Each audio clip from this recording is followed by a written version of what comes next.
ఏం లేదు నేను మళ్ళీ ఎందుకు లేనిపోయింది అనవసరంగా ఇప్పుడు ఆ కాంట్రవర్షియల్ టాపిక్ మనకి ఎందుకండి అనవసరంగా చెప్పాడు. వద్దు వద్దంటున్నా వెంటలేదు విష్ణు. ఈ సినిమాలో యాక్ట్ చేసిన మోహన్ బాబు గారు ఏజ్ ఎంత ఉంటుంది నువ్వు చెప్పు. అంతా ఎవడన్నా నోరెత్తితే ఒట్టు. మోహన్ బాబు గారికి ఆయన వయసుదే ఉందండి పాపం. ఇప్పుడు యంగ్ బాయ్ 22 ఉంటాయండి. ఏమండి లేదు సార్, నేను దిగి వెళ్ళిపోతున్నాడు పట్టుకొని విష్ణు నాన్నగారి ఏజ్ గురించి మీరు మాట్లాడిన అంకుల్ అన్నాడు. అన్నప్పుడు ఎందుకయ్యా దాని గురించి పెద్ద అసలు నెసిటీ ఉంది, మాట్లాడవలసిన అవసరం ఉందని అడిగాను నేను. అధిక ప్రసంగం చేయకు. అధిక ప్రసంగం కాదు సార్, అసలు ప్రసంగమే కాదు ఇది. నేను మళ్ళీ దీనికి అధికం ఎక్కడ ఉంది అంటే అది కాదు.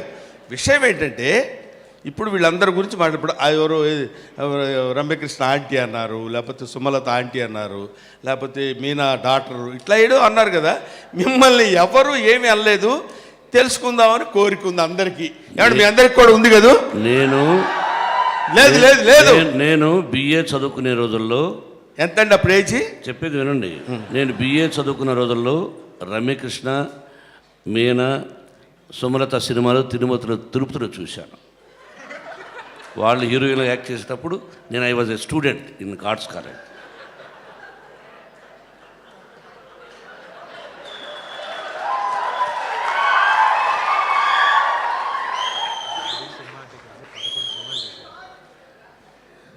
ఆహా, కోలుకోవడానికి ఎంత టైం పట్టింది చూస్తారా. మీరు చెప్పడం పక్కన పెట్టండి, అది విని కోలుకోవడానికి ఒక హ్యూమన్ బీయింగ్. ఎలా సుమలత గారు మీరు కలిసి సినిమాల్లో యాక్ట్ చేశారు 11, 12. బిఏ చదివిన తర్వాత ఆ అమ్మాయితో యాక్ట్ చేశాను. బిఏ చదివారా? బిఏ మీకు ఒక 5-6 ఏళ్ళకి అయిపోయిందండి. 5 years 6 yearsకి అయిపోతుంది మీకు బిఏ. 7th yearలో కదా మీరు ఎంఏలో స్టార్ట్ అయింది. 6th year ఏమైనా ఎందుకో ఏమండే ఏంటి సార్ మీరు లేనిపోంది అనవసరంగా పిలిపించి. ఆయనకి ఎంతో ఉండొచ్చు, ఉంటాయి 20 ఉంటాయి కాదు, ఇంకో 10 వేసుకోండి 30. మీకు నాకు గొడవ అంటే 40 వేసుకోండి, లేకపోతే ఒక 50. ఆ తర్వాత నేను మాట్లాడను.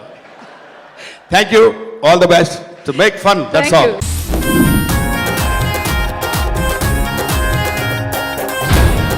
మంచి సినిమా, ఒక మొగుడు 2 పిల్లల కథ. ముద్దు ముద్దు.